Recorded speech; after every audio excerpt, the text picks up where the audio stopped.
कृष्ण वंदे जगद्गुरुम्। 17वां अध्याय का 14वां श्लोक। देवद्विजगुरु प्राज्ञ पूजनं शौचमार्जवम् ब्रह्मचर्यम हिंसा च शारीरं तप उच्यते। ऊपर कहे गए श्लोकों का अर्थ है, देवता, ब्राह्मण, गुरुजन और जीवन मुक्त महापुरुष का पूजन करना, शुद्धि रखना, सरलता, ब्रह्मचर्य का पालन करना और हिंसा न करना, यह शरीर संबंधी तप कहा जाता है। देवद्विजगुरु प्राज्ञ पूजनम का अर्थ है, यहाँ देव शब्द मुख्य रूप से विष्णु, शंकर, गणेश, शक्ति और सूर्य, इन 5 ईश्वर कोटि के देवताओं के लिए आया है।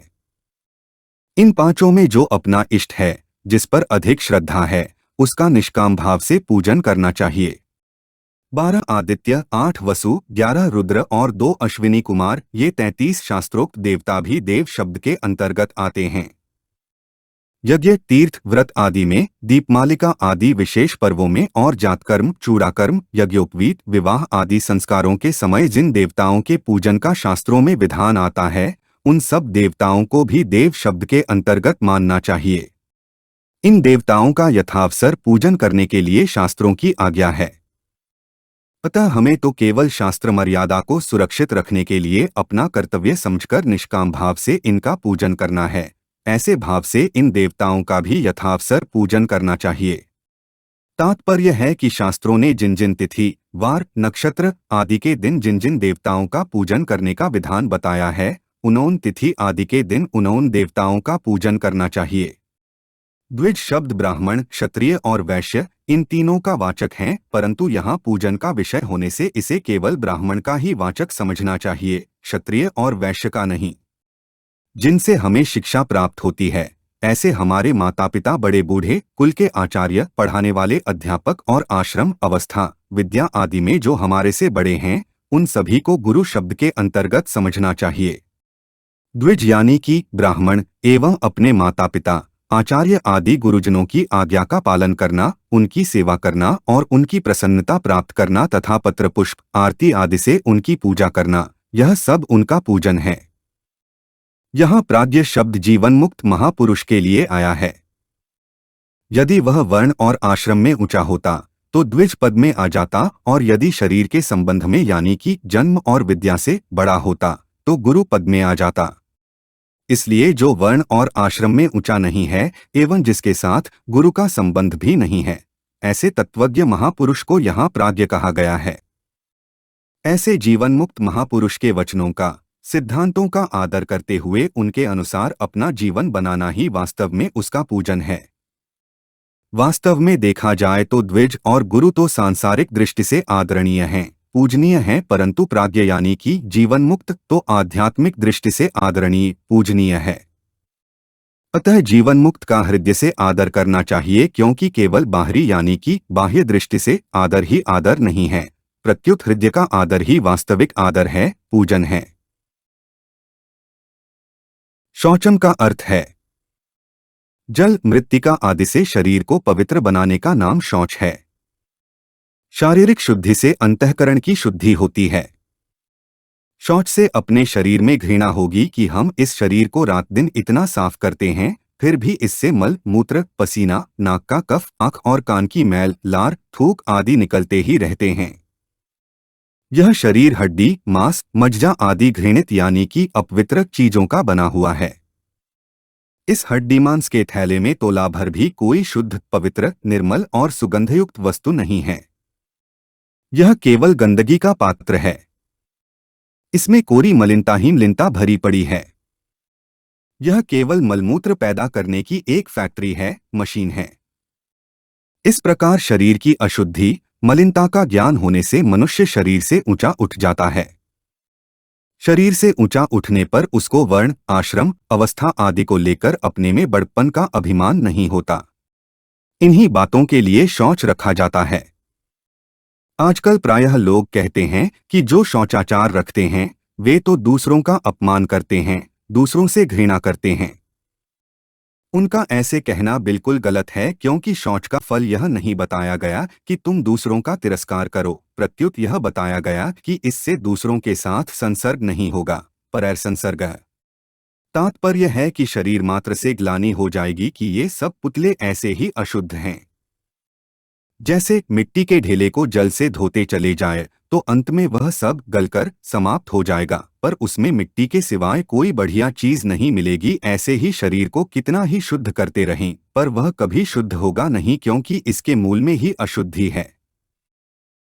विद्वान लोग शरीर को स्थान यानी कि माता के उदर में स्थित बीज यानी कि माता पिता के रजोवीर्य से उद्भूत उपष्टंभ यानी कि खाए पिए हुए आहार के रस से परिपुष्ट निहस्यंद मल मूत्र थूक लार स्वेद आदि स्राव से युक्त निधन यानी कि मरणधर्मा और आधेय शौच जलमृत्तिका आदि से प्रक्षालित करने योग्य होने के कारण अपवित्र मानते हैं। आर्जवम का अर्थ है शरीर की ऐंठकड़ का त्याग करके उठने बैठने आदि शारीरिक क्रियाओं को सीधी सरलता से करने का नाम आर्जव है। अभिमान अधिक होने से ही शरीर में टेढ़ापन आता है।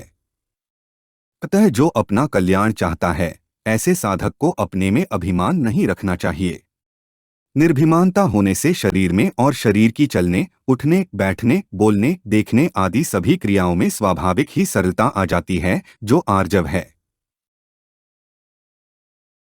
ब्रह्मचर्यम का अर्थ है ये 8 क्रियाएं ब्रह्मचर्य को भंग करने वाली हैं। 1. पहले कभी स्त्री संग किया है उसको याद करना। 2. स्त्रियों से रागपूर्वक बातें करना। 3. स्त्रियों के साथ हंसी दिल लगी करना। 4. स्त्रियों की तरफ रागपूर्वक देखना। 5. स्त्रियों के साथ एकांत में बातें करना। 6. मन में स्त्री संग का संकल्प करना। 7. स्त्री संग का पक्का विचार करना और 8. साक्षात स्त्री संग करना। ये 8 प्रकार के मैथुन विद्वानों ने बताए हैं। इनमें से कोई भी क्रिया कभी न हो उसका नाम ब्रह्मचर्य है। ब्रह्मचारी वानप्रस्थ और सन्यासी इन तीनों का तो बिल्कुल ही वीर्यपात नहीं होना चाहिए और न ऐसा संकल्प ही होना चाहिए। गृहस्थ केवल संतानार्थ शास्त्र विधि के अनुसार ऋतुकाल में स्त्री संग करता है तो वह गृहस्थाश्रम में रहता हुआ भी ब्रह्मचारी माना जाता है। विधवाओं के विषय में भी ऐसी ही बात आती है कि जो स्त्री अपने पति के रहते पातिव्रत धर्म का पालन करती रही है और पति की मृत्यु के बाद ब्रह्मचर्य धर्म का पालन करती है, उस विधवा की वही गति होती है जो आबाल ब्रह्मचारी की होती है। वास्तव में तो ब्रह्मचारी के व्रत में स्थित रहना ही ब्रह्मचर्य है, परंतु इसमें भी यदि स्वप्न दोष हो जाए अथवा प्रमेह आदि शरीर की खराबी से वीर्यपात हो जाए तो उसे ब्रह्मचर्य भंग नहीं माना गया है। भीतर के भावों में गड़बड़ी आने से जो वीर्यपात आदि होते हैं वही ब्रह्मचर्य भंग माना गया है, कारण कि ब्रह्मचर्य का भावों के साथ संबंध है। इसलिए ब्रह्मचर्य का पालन करने वाले को चाहिए कि अपने भाव शुद्ध रखने के लिए वह अपने मन को परस्त्री की तरफ कभी जाने ही न दे। सावधानी रखने पर कभी मन चला भी जाए तो भीतर में यह दृढ़ विचार रखे कि यह मेरा काम नहीं है, मैं ऐसा काम करूंगा ही नहीं, क्योंकि मेरा ब्रह्मचर्य पालन करने का पक्का विचार है, मैं ऐसा काम कैसे कर सकता हूं। अहिंसा का अर्थ है सभी प्रकार की हिंसा का अभाव अहिंसा है। हिंसा स्वार्थ क्रोध लोभ और मोह यानी कि मूढ़ता को लेकर होती है। जैसे अपने स्वार्थ में आकर किसी का धन दबा लिया, दूसरों का नुकसान करा दिया, यह स्वार्थ को लेकर हिंसा है। क्रोध में आकर किसी को थोड़ी चोट पहुंचाई, ज्यादा चोट पहुंचाई अथवा खत्म ही कर दिया, यह क्रोध को लेकर हिंसा है। चमड़ा मिलेगा मांस मिलेगा इसके लिए किसी पशु को मार दिया अथवा धन के कारण किसी को मार दिया, यह लोभ को लेकर हिंसा है। रास्ते पर चलते चलते किसी कुत्ते को लाठी मार दी, वृक्ष की डाली तोड़ दी, किसी घास को ही तोड़ दिया, किसी को ठोकर मार दी, तो इसमें न क्रोध है न लोभ है और न कुछ मिलने की संभावना ही है, यह मोह यानी कि मूढ़ता को लेकर हिंसा है। अहिंसा में इन सभी हिंसाओं का अभाव है।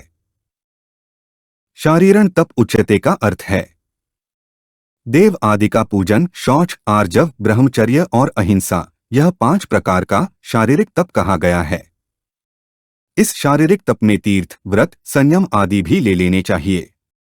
जब कष्ट उठाना पड़ता है तपन होती है तब वह तप होता है, परंतु उपर्युक्त शारीरिक तप में तो ऐसी कोई बात नहीं है। फिर यह तप किस प्रकार हुआ? कष्ट उठाकर जो तप किया जाता है वह वास्तव में श्रेष्ठ कोटि का तप नहीं है। तप में कष्ट की मुख्यता रखने वालों को भगवान ने आसुर निश्चय वाले बताया है। तप तो वही श्रेष्ठ है जिसमें उच्छृंखल वृत्तियों को रोककर शास्त्र, कुल परंपरा और लोक परंपरा की मर्यादा के अनुसार संयम पूर्वक चलना होता है। ऐसे ही साधन करते हुए स्वाभाविक ही देश, काल, परिस्थिति, घटना आदि अपने विपरीत आ जाए तो उनको साधन सिद्धि के लिए प्रसन्नतापूर्वक सहना भी तप है। इस तप में शरीर, इंद्रिय, मन आदि का संयम होता है। अष्टांग योग में जहाँ यम नियम आदि 8 अंगों का वर्णन किया गया है, वहाँ यम को सबसे पहले बताया है। यद्यपि 5 ही यम हैं और 5 ही नियम हैं, तथापि इन दोनों में से नियम की अपेक्षा यम की ज्यादा महिमा है। कारण कि नियम में व्रतों का पालन करना पड़ता है और यम में इंद्रियों, मन आदि का संयम करना पड़ता है। लोगों की दृष्टि में यह बात हो सकती है कि शरीर को कष्ट देना तप है और आराम से रहकर संयम करना, त्याग करना तप नहीं है, परंतु वास्तव में देखा जाए तो समस्त सांसारिक विषयों में अनासक्त होकर जो संयम, त्याग किया जाता है वह तप से कम नहीं है, प्रत्युत पारमार्थिक मार्ग में उसी का ऊंचा दर्जा है। कारण कि त्याग से परमात्मा की प्राप्ति होती है। केवल बाहरी तप से परमात्मा की प्राप्ति नहीं बताई गई है, किंतु अंतःकरण की शुद्धि का कारण होने से वह तप परमात्म प्राप्ति में सहायक हो सकता है। इसलिए साधक को मुख्य रूप से यमों का सेवन करते हुए समय समय पर नियमों का भी पालन करते रहना चाहिए। हमारे चैनल को सब्सक्राइब करें। अगर यह वीडियो आपको अच्छी लगी तो वीडियो को लाइक करें, वीडियो को अपने दोस्तों के साथ शेयर करें, अपने सुझाव हमें कमेंट करके बताएं। जय श्री कृष्णा।